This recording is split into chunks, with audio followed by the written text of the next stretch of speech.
Well, let's go right now to our reporter on the ground in Israel, and that is Aaron. Aaron, what is it over there? About 5 a.m. over there right now, 5:04 a.m., or is it 4:04? Yeah, no, it's 5:04 in the morning. It is 5:04 in the morning, okay? Take a look at this. I don't know if you've had a chance to see what's going on in northern Israel. I'm guessing it's all over your news, but here is the what's taking place. Take a look at that. Aaron, how is this happening? Yeah, heartbreaking, Brannon. So our nation literally 20 minutes ago ordered a state of emergency. It's happened because of two main reasons. Number one is Hezbollah. They have been firing rockets.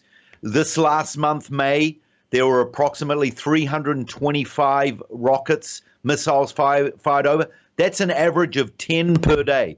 So they have been upping the tally recently, and some of the missiles and drones have been fired at our northern cities, like what you're looking at now, Kiryat Shmona, places like the Golan Heights, Akko has been hit, and other places as well. Actually, just yesterday, your time today, I was in the Galilee.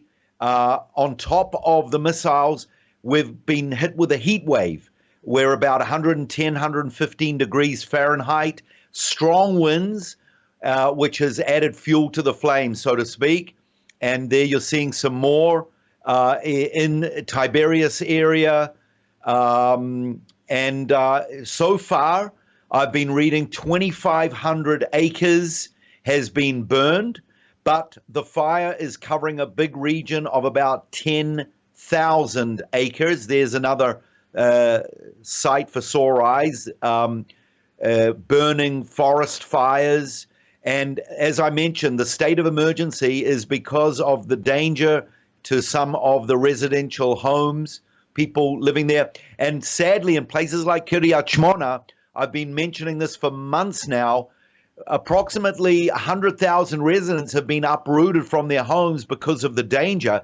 Well, some of them are tired of living in hotels, so they've moved back, and now they've been told they have to get out again because of these fires. Now, this could be, we've been hearing about from the Iranians and from the heads of Hezbollah that they have a few surprises up their sleeve as far as strategy, military strategy.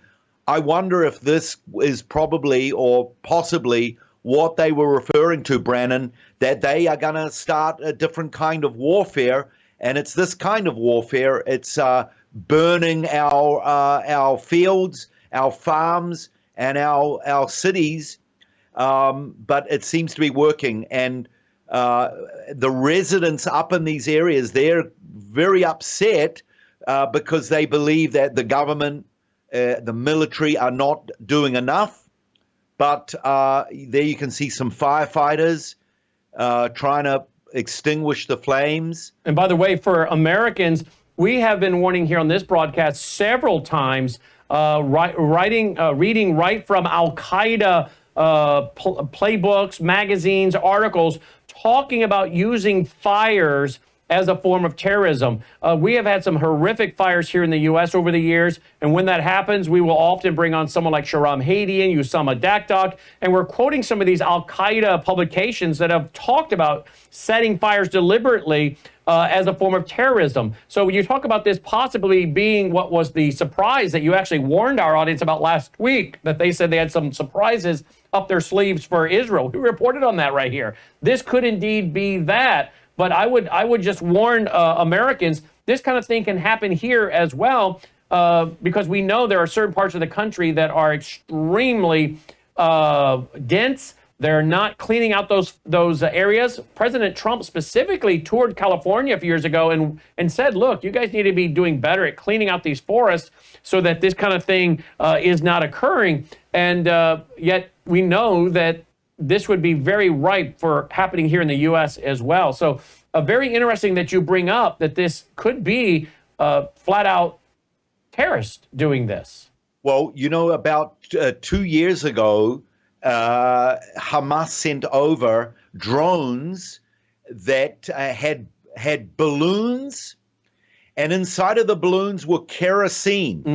That's And right. what they would do is they would drop the drones, they would drop the kerosene on the ground, then they would send another drone with fire inside. They would crash the drone, and it would set afire the kerosene.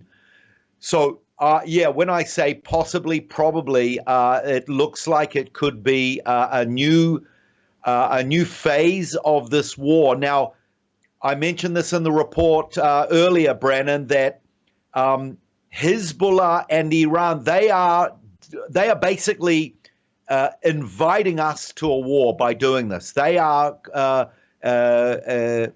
urging or coaxing us into a war, and we've got no choice. We've been talking about it for months. We're getting ready, but the reports are that Hezbollah, look at these children running away. Look how dangerous that is to their residential homes there.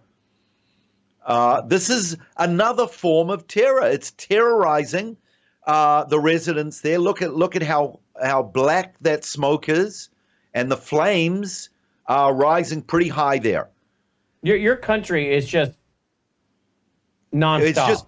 It's just nonstop. It's nonstop. Exactly. It's relentless, and this is, and it's tiring us. It's like I mentioned, the word terrorizing us. It's tiring us. This is attrition, a war of attrition, and they keep saying through their media, we have to be patient, and they say we have the patience. You see, they're strategic. They're not stupid. Look at that fire, as I mentioned. 2,500 acres has already been extinguished, but it covers a region of about 10,000 acres. About 15 years ago, Brannon, we had the worst fire in our history up in the Mount Carmel range. It's about 15 minutes from where I am. Mass amount of dunams and acres of trees were engulfed. As a result, the fire brigades throughout the country said this is a wake-up call for us, because in the future, if there are fires as a result of a war, we are nowhere near prepared. That was 15 years ago. So we got a lot more money in our annual budget towards the fire brigades, and I hope that they can rise to the occasion. Let's see. We're gonna see in the next literal hours how well prepared they are, how financed they are, how equipped they are.